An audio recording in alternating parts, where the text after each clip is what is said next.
Sabotage is the sixth studio album by the English heavy metal band Black Sabbath, released in July 1975.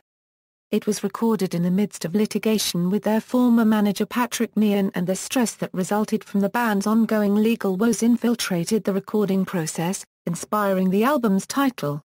It was co-produced by guitarist Tony Iommi and Mike Butcher. Recording: Black Sabbath began work on their sixth album in February 1975, again in England at Morgan Studios in Willesden, London. The title Sabotage was chosen because the band were at the time being sued by their former management and felt they were being sabotaged all the way along the line and getting punched from all sides, according to Iommi. Iommi credits those legal troubles for the album's angry, heavier sound. In 2001, bassist Geezer Butler explained to Dan Epstein, "Around the time of Sabbath Bloody Sabbath, we found out that we were being ripped off by our management and our record company. So, much of the time, when we went on stage or in the studio, we were in lawyers' offices trying to get out of all our contracts. We were literally in the studio, trying to record, and we'd be signing all these affidavits and everything. That's why it's called Sabotage because we felt that the whole process was just being totally sabotaged by all these people ripping us off." In his autobiography I Am Ozzy, singer Ozzy Osbourne confirms that writs were being delivered to us at the mixing desk, and that drummer Bill Ward was manning the phones. In the liner notes to the 1998 Live album reunion, Butler claimed the band suffered through 10 months of legal cases and admitted, "Music became irrelevant to me. It was a relief just to write a song." Tony Iommi later reflected, "We could have continued and gone on, getting more technical, using orchestras and everything else which we didn't particularly want to. We took a look at ourselves, and we wanted to do a rock album. Sabbath, Bloody Sabbath wasn't a rock album, really." According to the book How Black Was Our Sabbath, the recording sessions would usually carry on into the middle of the night. Tony Iommi was working really hard on the production side of things with the band's co-producer Mike Butcher, and he was spending a lot of time working out his guitar sounds. Bill, too, was experimenting with the drums, especially favoring the backward cymbal effect. Osbourne, however, was growing more frustrated with how long Sabbath albums were now taking to record, writing in his autobiography that Sabotage took about 4,000 years. Composition: Sabotage is a mix of heavy, powerful songs and softer experimental tunes, such as Sabotage, and Am I Going Insane? In 2013 Mojo observed, "Open a Hole in the Sky and The Crunching Symptom of the Universe illustrate that, for all their problems, Sabbath's power remained undimmed on what many consider one of their finest offerings." In the article Thrash Metal, an introduction in University Times magazine, Vladimir Rakhmanin cites Symptom of the Universe as one of the earliest examples of thrash metal, a heavy metal subgenre which emerged in the early 1980s.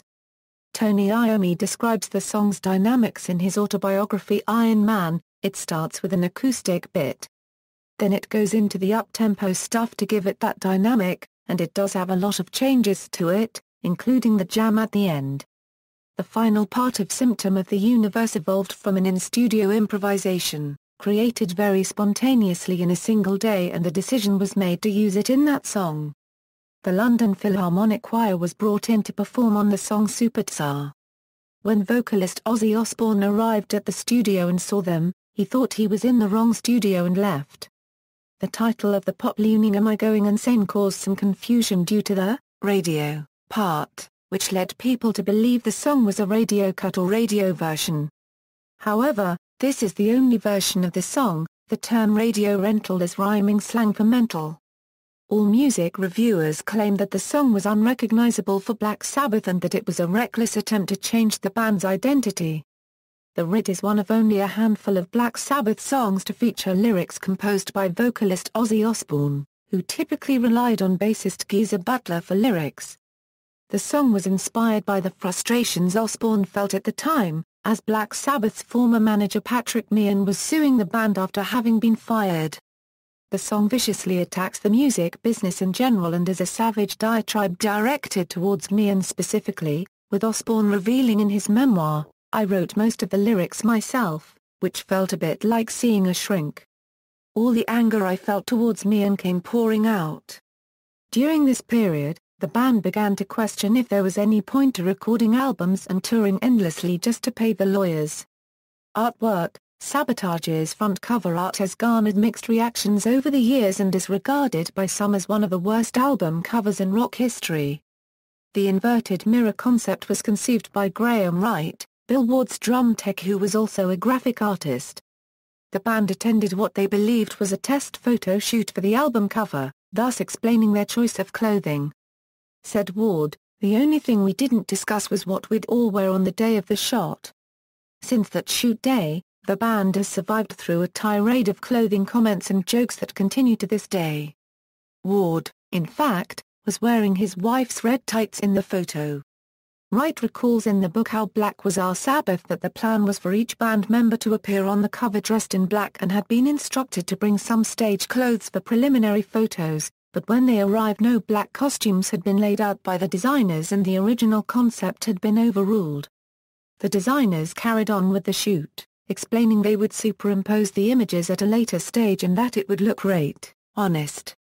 The session was unbelievably rushed, and the outcome was far from what had been originally envisaged.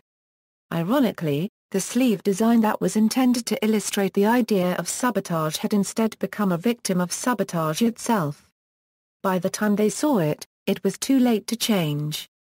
In 2013, Mojo commented the cover provides a rare moment of light relief. Release and reception: Sabotage was released on June 27, 1975 and peaked at number 7 in the United Kingdom and at number 28 in the United States. It was certified silver in the UK by the BPI on December 1, 1975 and gold in the US on June 16, 1997, but was the band's first release not to achieve platinum status in the US.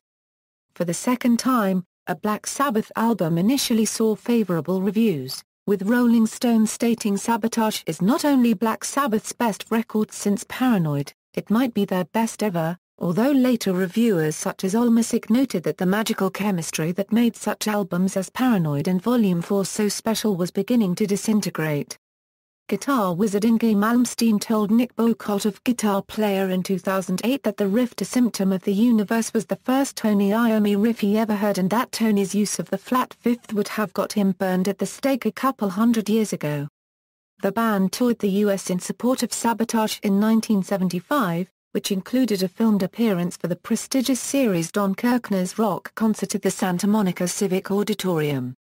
Sabbath played Killing Yourself to Live, Hole in the Sky, Snowblind, War Pigs, and Paranoid. During Iommi's guitar solo during Snowblind, plastic snowflakes were dropped from above on the audience and the band, a gimmick used during the band's live shows during this period. According to the book How Black Was Our Sabbath, the audience was limited to just a couple thousand fans, and it seemed like the whole of LA got wind of it. Due to the band's expanding use of orchestras and other new sounds in the studio, the tour in support of Sabotage was the first in which Black Sabbath used a full-time keyboardist on stage, Gerald Gees Woodruff. Black Sabbath toured with openers Kiss, but were forced to cut the tour short in November 1975, after vocalist Osbourne was injured in a motorcycle accident.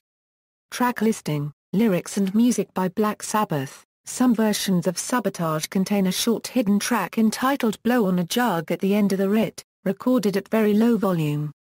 Personnel: Black Sabbath, Ozzy Osbourne lead vocals, Tony Iommi all guitar, piano, synthesizer, organ, harp, Terry Geezer Butler bass guitar, Bill Ward drums, percussion. Additional personnel: Will Malone arrangements for the English Chamber Choir, Black Sabbath co-producer, Mike Butcher co-producer/engineer, Robin Black engineer, David Harris tape operator and saboteur. See also. Notes. References: Rosen, Stephen.